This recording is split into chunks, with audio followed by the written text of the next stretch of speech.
Slayer Hashira training arc तुम्हें पता है इस टाइम चल रहा है, उसकी 5 एपिसोड आ चुकी हैं। लेकिन मैंने सोचा यार इसकी एपिसोड 6 की स्टोरी से लेकर जो एंड तक हाशिरा ट्रेनिंग आर्क है उसको कवर कर देते हैं। अगर तुम लोग देखना चाहते हो तो इस वीडियो को एंड तक देखना, पूरा डिटेल के अंदर तुम्हें समझाने वाला हूँ। 5 एपिसोड तो तुमने देख ली, अब मैं छठी जो एपिसोड है जहाँ पे स्टोन हाशिरा के पास ट्रेनिंग करने जाते हैं उससे मैं तुम्हें एंड तक एक्सप्लेन करने वाला हूँ। तो वीडियो को एंड तक वॉच करना, काफ़ी मज़ा आने वाला है। और मैं यहीं पर ही नहीं रुकूंगा, हाशिरा ट्रेनिंग आर्क में यहाँ पे पूरा खत्म कर दूंगा। उसके बाद में इन्फिनिटी कैसल आर्क भी कवर करूंगा जो कि तकरीबन कोई 50 चैप्टर्स का है। तो वो देखना चाहते हो तो सब्सक्राइब कर देना। ये मेरी एक्सप्लेनेशन देखो, बताना फिर कमेंट बॉक्स के अंदर कैसी लगी। अब तक तुम लोगों ने एनिमे के अंदर देखा होगा कि हाशिरा ट्रेनिंग शुरू हो जाती है ताकि डीमन स्लेयर को स्ट्रॉन्ग बनाया जाए, क्योंकि नेजुको को मुजान लेने आ रहा है और हाशिराज अपना मार्क भी अवेक कर सके। वहाँ पे तांजीरो भी ट्रेनिंग करना शुरू करता है। हमें यहाँ पे हमारे गियोतोमियोका की बैक स्टोरी पता चलती है। यहाँ पे तांजीरो हमारा तोकितो, मित्सुरी और टेंगन की ट्रेनिंग तो काफी इजीली कंप्लीट कर देता है। ओबनाई के पास हो जाता है। ओबनाई इस पर काफी भड़का होता है कि भाई तुम मित्सुरी के पास गया कैसे, उससे हंस के बात कैसे कर रहा है। लेकिन तांजीरो उसकी ट्रेनिंग भी पास कर लेता है। जब वो सानेमे के पास जाता है, सानेमे उन्हें बहुत ज्यादा बुरे में ट्रीट करता है, भाई बड़ा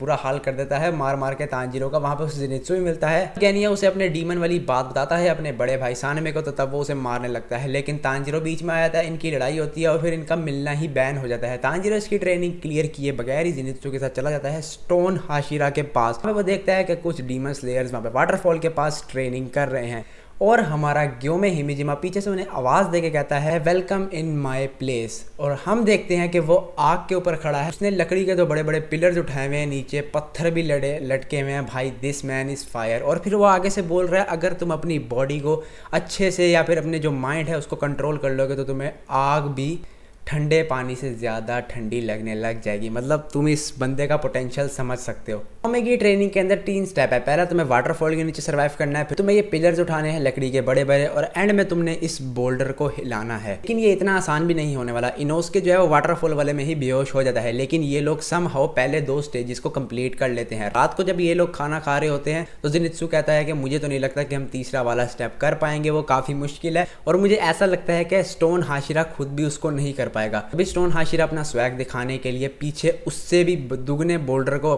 आसानी से धकेल देता है और जेनित्सु की पड़ जाती है। भाई ये बंदा क्या चीज़ है, मॉन्स्टर है क्या है। जो तीसरा स्टेप है वो इतना मुश्किल है कि इस पे तुम्हारे पास चॉइस भी है। तुम इसको स्किप करना चाहते हो तो स्किप करके जा सकते हो। काफ़ी सारे डीमन स्लेयर इसको स्किप कर देते हैं, लेकिन तांजीरो बिल्ड डिफरेंट। तांजीरो अपना ट्राई करता है लेकिन वो इसको भी नहीं कर पाता। तभी वहाँ से उससे मिलने गेनिया आता है। वो उसे बताता है कि तेरा और उसका सानेमे का बैन कर दिया गया है, अब तुम दोनों आपस में मिल नहीं सकते, मुझे काफ़ी डांट वगैरह पड़ी, ऐसी बातें करता है वो उसके साथ। फिर वो उसे ये बताता है कि तुम्हारा मार्क जो है वो पहले से काफ़ी ज़्यादा डार्क हो गया है जब मैं तुम्हें पहले मिला था। उसके बाद गेनिया तांजीरो की मदद करने के लिए उसे एक ग्योमे की ट्रेनिंग का सीक्रेट बताता है। गेनिया बोलता है कि ग्योमे है तो काफ़ी अच्छा, वो दिल का काफ़ी अच्छा है, काफ़ी पावरफुल है, लेकिन उसे ये नहीं पता कि टीच किस तरह करते हैं, यानी कि लोगों को किस तरह सिखाते हैं, ये उसे नहीं पता। वो बताता है कि जब मैं उसके साथ ट्रेनिंग कर रहा था मैंने एक चीज़ नोट की कि स्टोन हाशिरा अपनी ट्रेनिंग के अंदर एक रिपीटिव मोशन जो है उसको अप्लाई करता है। रिपीटिव मोशन यानी कि एक ही चीज़ को बार बार सोचना, जिससे तुम्हारा जो कॉन्फिडेंस है वो तो अलग लेवल पे ही चला जाएगा और जो तुम्हारी पावर है वो भी इन्हेंस हो जाएगी। और बाय द वे ग्योमे यहाँ पे इनकी सारी की सारी बातें सुन रहा है। फिर तांजीरो यहाँ पे गेनिया की बात को ही अप्लाई करता है। वो अपनी सारी की सारी पुरानी ओल्ड मेमोरीज, जब मुजान ने उसकी फैमिली को डिनर में खा लिया था, वो सारी याद करता है। जो रेंगोकू ने उससे मरते हुए वर्ड्स कहे थे वो भी उसको याद करता है, जिससे उसका कॉन्फिडेंस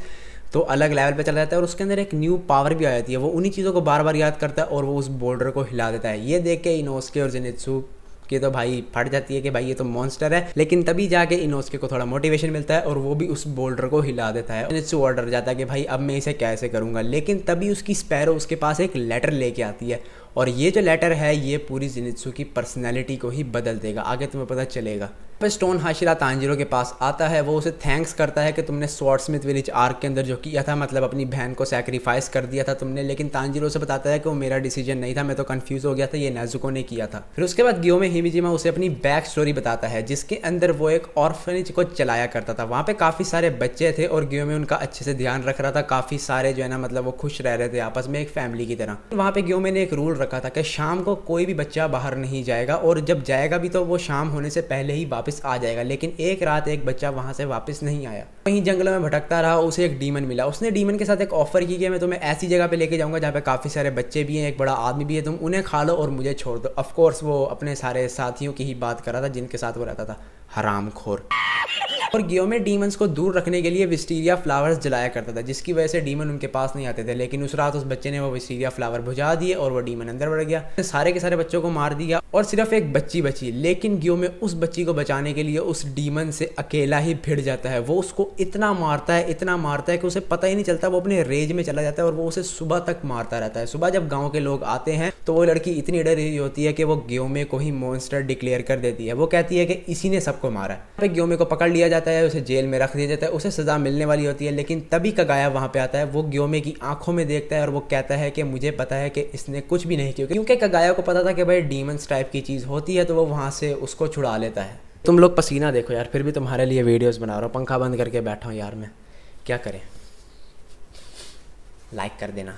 अभी हम यहाँ पे प्रेजेंट के अंदर आते हैं, जहाँ पे ग्योमे उसे कॉन्ग्रेचुलेट करता है हाशिरा ट्रेनिंग को कंप्लीट करने के लिए, और वो उसे डिक्लेयर करता है कि तुमने ऑफिशियली हाशिरा ट्रेनिंग को कंप्लीट कर दिया है। तांजीरो ग्यू के पास निकलने वाला होता है, लेकिन उससे पहले वो मिलता है ज़ेनित्सु से, जो कि एक पत्थर के ऊपर बैठा मेडिटेशन कर रहा था। उससे उसका हाल चाल पूछता है। ज़ेनित्सु कहता है कि मुझे ऐसा लग रहा है कि कुछ ऐसी चीज़ है जो मुझे करनी है, और तुम्हारा भी दिल जो करे तुम वही करना, तुम एक बहुत अच्छे इंसान हो, इसके लिए मैं तुम्हारा शुक्रिया भी करता हूँ। मुझे ऐसा फील हो रहा है कि कोई इम्पॉर्टेंट चीज़ है जो मुझे करनी है, और इसका फेस देख के तुम अंदाज़ा लगा सकते हो कि ये क्या है। ये सारा का सारा हुआ है जो लेटर पीछे आया था ना, उसकी वजह से। उस लेटर में कुछ ऐसा लिखा था जिसने ज़ेनित्सु की पर्सनैलिटी को सीरियस कर दिया। कर सकते हो उस लेटर में ऐसा क्या था कि उसने पूरी की पूरी ज़ेनित्सु की पर्सनैलिटी को ही बदल के रख दिया, और इस वजह से हमें नेक्स्ट आर्क के अंदर ज़ेनित्सु बिना सोए और सीरियस होकर फाइट करता हुआ दिखने वाला है। तो काफ़ी मज़ा आने वाला है नेक्स्ट आर्क के अंदर भी। उसके लिए सब्सक्राइब कर दो, कवर करूँगा इस चैनल के ऊपर। यहाँ से ग्यू के पास चला जाता है, वो देखता है कि ग्यू और साने में आपस में ट्रेनिंग कर रहे हैं, और उनके मूवमेंट्स इतने फास्ट होते हैं कि इसको नज़र भी नहीं आ रहा होता। साने में यहाँ से चला जाता है क्योंकि उसको तांजीरो से मिलने से मना किया गया है। फिर ग्यू बताता है कि हम आपस में ट्रेनिंग ही कर रहे थे, लड़ नहीं रहे थे। साने में जा रहा होता है, उसे जाते हुए जो है ना, घर जाते हुए अपने ऐसा लगता है कि कोई उसका पीछा कर रहा है। वो झपट्टा मार के उसको पकड़ता है और उसके हाथ में आ जाती है नाकी में की आंख। वो सोचता है ये भाई ये क्या चीज़ है। फिर उसके बाद आता है पूरे आर्क का सबसे बेस्ट सीन,